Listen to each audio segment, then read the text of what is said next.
Hi, I'm Linn Sitler with the Memphis and Shelby County Film and Television Commission. I'm here with Bob Raines, the Executive Director of the Tennessee Entertainment Commission, and we're coming to you from the Legislative Library at the Capitol in Nashville. Bob, Memphis and Shelby County have so many questions. I imagine people across the state do too, about not only the current status of the traditional incentive, but the status of this brand new franchise and excise tax credit incentive that you and your advisors have been working on for a long time. And Lynn, first of all, thank you for having me. Thank you for the conversation. Yes, we now possess, the state of Tennessee now possesses two incentive programs. One is a 25% grant rebate. The grant rebate is basically a cash rebate on all labor expenses and non-payroll expenses that are made here in the state of Tennessee. That program has been historically really targeted towards productions that are independent productions, productions that have significant Tennessee connections with them. And it's been a primary tool in our toolbox for recruiting productions here to the state of Tennessee. We did well with Sun Records, didn't we? We used that That's grant right. fund for Sun Records and Bluff City Law, and then some of Craig Brewer's smaller projects. That's right. That's right. The grant program has generated about $750 million in economic output for the state of Tennessee. The grant has also generated about $440 million in new incomes to Tennesseans specifically. My. Yeah, it's impacted roughly 10,000 businesses across the state of Tennessee. All those vendors that were used. Exactly, and that's really the great thing about production, because it really impacts a lot of small businesses. And then also the production days. I mean, that's 13,000 more production days that the grant program has put here that would not have been here if we did not have that program. No, that's true, because all of those grants were very important, critical. I don't know that the projects in Memphis would have been made without them.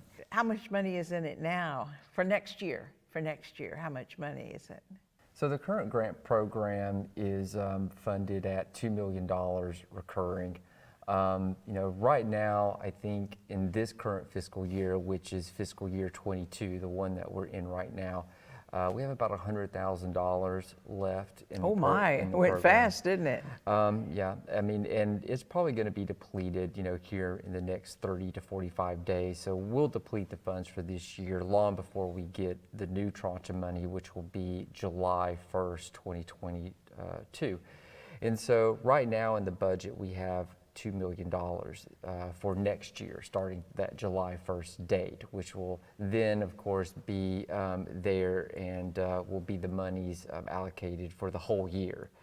What we've seen, again, with the grant program is just a lot of undulation in how it is funded. In fiscal year 18, we got about $12 million in what we call a cost increase to our fund. And so that was $12 million on top of the $2 million. In FY19, it dropped from $12 million to $3 million in cost increase. And then in 2020, in 2021, and then in 2022, we got zero cost increase. So what has happened, at least over the last 5 fiscal years, is just the cost increase to our grant program has ultimately declined.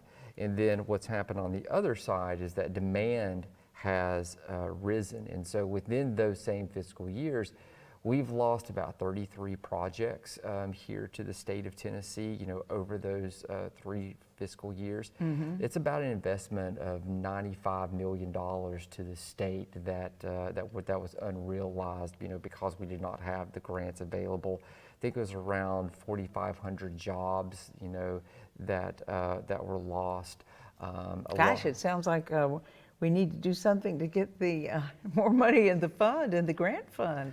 Well, I think the grant fund is something that is very targeted again towards smaller independent productions. Oh, there's a lot of independent film producers in Memphis. There is, and I think that's why the grant program was so important to keep. Even though we had this new tax credit that we were bringing on, the importance of that grant was primary because it allowed access for our local content creators, as well as making us a more competitive place for independent productions coming in that might not necessarily want to go to Georgia to deal with the tax credit, or they have to compete with other shows, but to come here to the state. And the great thing about having the grant program, or a great thing about having independent film here, is that independent film helps hire more local people here. Oh, absolutely. And also it's a lot of filmmakers stay in independent film and have are wonderful filmmakers, and then others make the transition to studio pictures, and it kind of is, but it's more than anything, it's a passageway.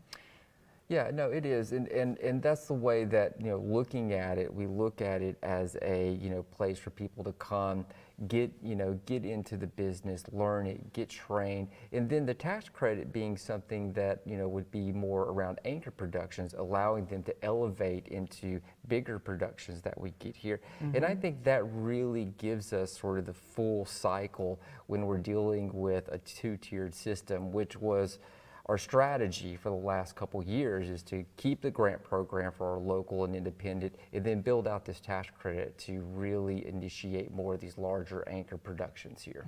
How does the new incentive work? I mean, how does it work?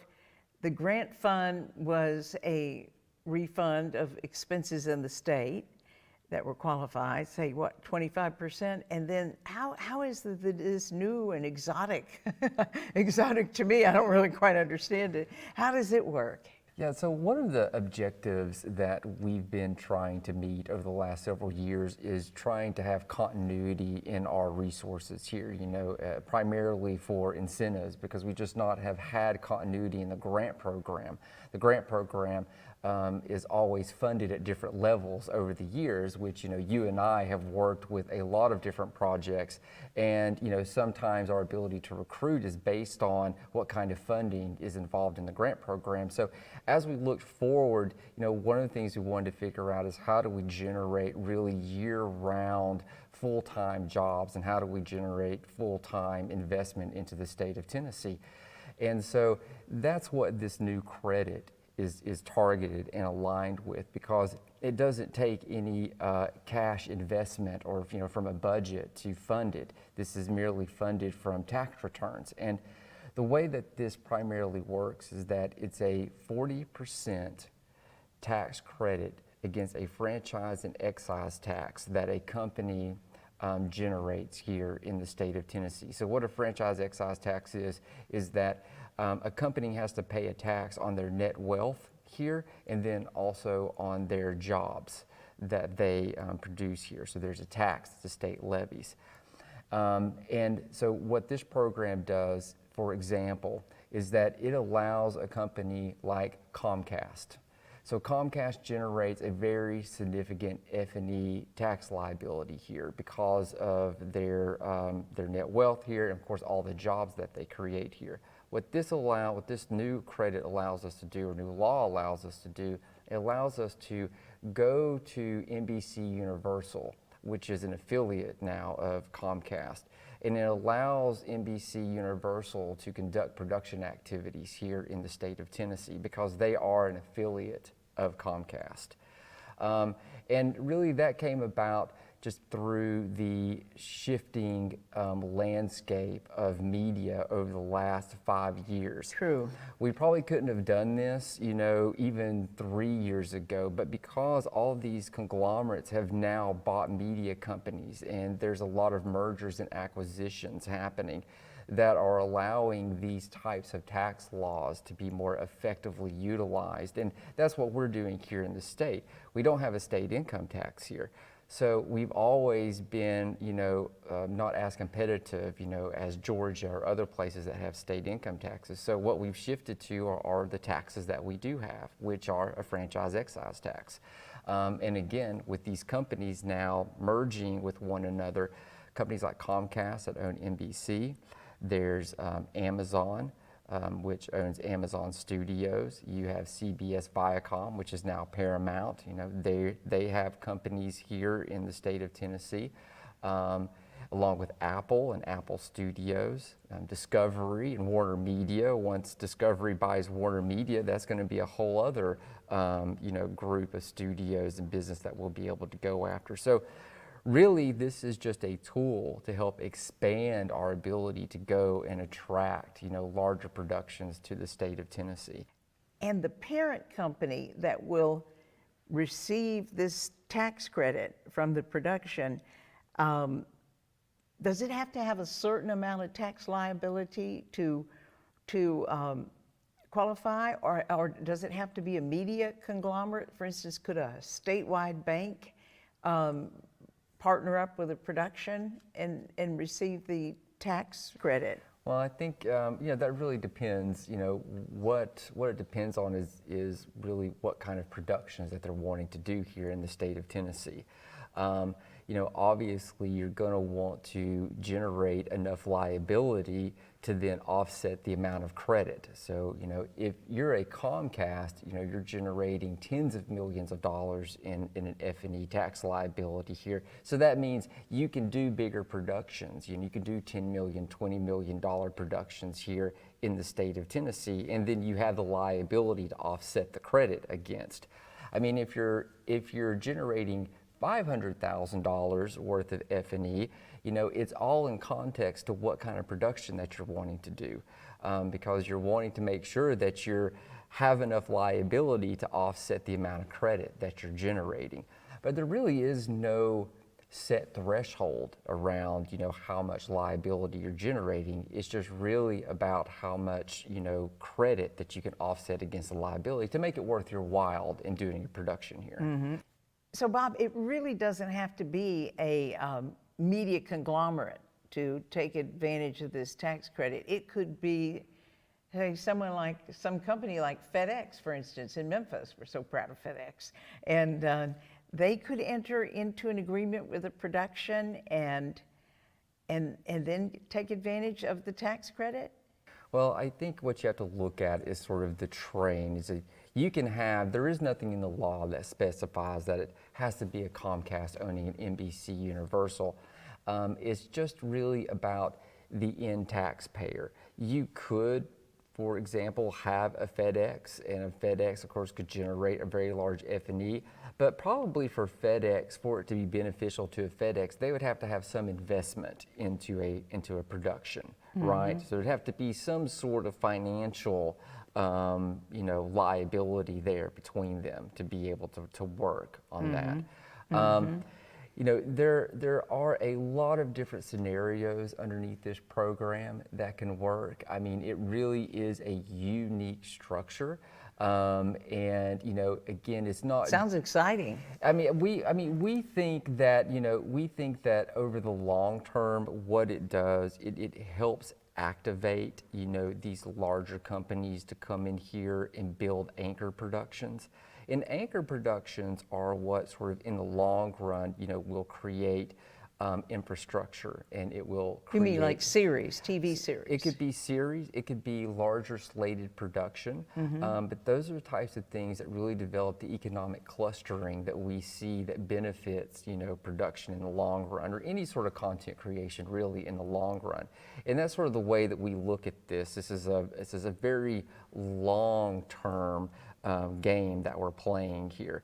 But we feel that, that it will pay off as companies maybe move here and they might expand their actual media footprints here as well over the long term to utilize this type of credit. Gosh, it sounds like this new incentive is going to offer some huge opportunities. And like you said, it won't be depending on how much money the legislature has passed to be in the fund, because this is something that will be ongoing, can be ongoing because of the tax credit. Bob, what kind of productions would qualify? So the type of productions that will qualify for the new tax credit will be scripted and non-scripted films or and TV series. You mean reality will be Yes, incentivized? yeah, reality is a part of that, and Great. then there's also scoring, music scoring. Will Oh fall boy, under the that. Memphis recording studios will like that. Video gaming is something that we also have in this new program because video gaming is, such a obviously it's a huge growth industry, and we want to be able to enable that growth here in the state, as well as animation. And so animation is now a part of that. This is new, isn't Yeah, it? it's new. And then also post-production, audio post-production and visual. So, post-production being done here. So you don't necessarily have to film here in the state of Tennessee, but you can now qualify to get post-production. So it could be here a in the state. standalone post-production. It can be a standalone post-production. My, that's wonderful. And the way that the program is just framed out is that it's 40% on all resident and non-resident labor that is here for qualified production here in the state of Tennessee. There is a 10% uplift on that 40% for counties that are Tier 2, Tier 3, and Tier 4. And Memphis is Tier 2? Memphis is a Tier 2. So, if a production, was based out of Memphis, the crew or any of the labor that they are, hiring from Shelby County will get the 10% uplift on the 40%. So it's it's competitive, on the labor side, with the non-resident and resident, which we hadn't really had that mechanism before, which gives us a little more competitive, against Georgia. And the other part of the program is that there's a 15-year carry forward on the tax credits. What does that mean? So what that means is that a production can come in and they can generate, let's say they generate $10 million worth of credits on something. It allows the company to then offset that liability over 15 years. So it gives them a sort of a greater runway to offset those credits. So that way they don't have to feel, or they're not in a position where they have to take the credits in 1 year. They can offset it, which again gives the production This a sounds little more great. It really does flexibility. sound great. The only, the one sort of, restrictiveness, and this is sort of the big, sort of thing, or the restrictiveness around this program is that it, you have to have an F&E tax liability, and it's non-transferable, non-refundable. And so that's really sort of one of the, The credit is non-transferable. Yeah, the credit is non-refundable, non-transferable. So that's why you have to set these things up in a way that, that you have to be an affiliate of the taxpayer. You can also be a third party. So a third party can actually generate a credit, and then they can offset it or transfer it to the taxpayer. How does that work? I don't understand that, the third party. So for example, Discovery here. Discovery does not do their own production. They hire a third party production services company to do everything. So what this tax credit allows, it allows a third party vendor to then do all the payroll, make all the hiring, make all the non-payroll expenses, and then generate the credit, and then they're able to transfer it to a Discovery through basically a production services agreement, and then Discovery can then take the credit.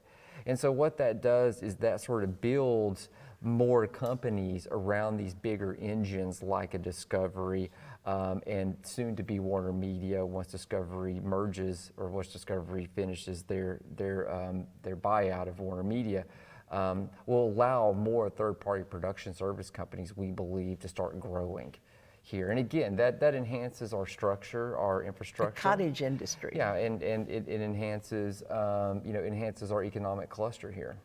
Gosh, that does sound great. Are there any restrictions? I mean, back in the 90s, we'd have huge stars in Memphis. that made big salaries. And I know in some states, as a matter of fact, I think in most states that have incentives, there's a cap on the star's salaries or the director's salary. Is there any kind of restriction like that on this? Yes, yeah, we have it's $1 million cap on all resident and non-residents, and that's, per individual, and that's per production, per episode. So we will grant the credit up to their first $1 million in payroll. But that's per episode, so that's really not that restrictive. No, I mean, the 1 million mark, of course, is the benchmark, but we moved it to per production per episode just because now, with companies like Apple, right, studios creating these very large budgeted features or large TV series, somebody can reach that 1 million benchmark in one episode. So again, I think this is about giving us more competitive edge. Or at least the opportunity to go and talk with productions about coming here Yes. to the state of Tennessee. And it's really staying in that conversation. Yes, yes. And I hope I have the opportunity to go with you again on some appointments now that we have such great ammunition in our belt, so to speak. Absolutely. One last question. In Memphis, there's been a lot of interest and actually, looks like some concrete plans to build sound stages. I've always had the clients tell me that even though there is a big need for soundstage space in the world because of all the new streaming channels and the backlog because of COVID, always had the clients tell me that it wasn't that great an idea to build a soundstage in a state that didn't have a competitive incentive, but now we have one. Yes, I mean, the new tax credit, is a additional resource for us. It does make us, at least we believe, more competitive to bring more production here. And you're right, whenever you're talking with studios or, you're talking with companies that want to make that type of investment in the state, they do want to see some sort of continuity around, incentives. I would say, again, this gives us, a conversation piece to go and talk about what we have here. Obviously, the more infrastructure we build here in the state of Tennessee, the less really dependency that we have to have on incentives, meaning that if you're able to have studios in Memphis and you're able to have a studio in Nashville or in Knoxville, then it still becomes less expensive, for them to come to, the state, and less expensive to do production here. And they can have an incentive, and the incentive might not offset what Georgia or Louisiana or one of the bigger states might get, but because, there is an incentive and because there is infrastructure, it still has the ability of being competitive and lowering costs for these productions. Meaning that we don't have to necessarily go to the level of a Georgia or Louisiana if we build out an infrastructure here in the state of Tennessee. And I think having an incentive like this, or a tax credit like this, which has no sunset, by the way, on it, meaning that, it doesn't go dark at any time. And I think, again, it's the continuity that allows business and business activities to feel secure when investing money here in the state of Tennessee. This has been so exciting and so interesting, and I know everybody shares my joy in hearing such positive news, and you are to be congratulated, Commissioner Rolfe, the governor, everyone, Revenue Commissioner, everybody should be congratulated because we've needed something like this in Tennessee for a long time, and we just can't wait for everything to start happening again. Thank you so much, Bob. Well, thank you, and thank you for having me here to have this discussion. And of course, we've had a very long-standing partnership with one another, and honestly, without your partnership, without the city's partnership, without the county's partnership, we really could not do the things that we have done and accomplish the things that we have accomplished over the many, many years together. And you know, the truth is that Memphis just has so much talent in it, has so much soul in it. And it's just one of those places that I think filmmakers are drawn to and will continue to be drawn to, you know, no matter what incentives have to do with it. I think that, you know, Memphis is just the heart of creativity for our state here. And so again, that is because of you, and that is because of the great people of Memphis and of course Shelby County. Yes, well, thank you, and we're proud to bring this to you all, so you can watch it all you want, and the next thing you know, you'll be watching a camera set up on South Main. Thanks for being with us, and Bob, thanks again. Thank you.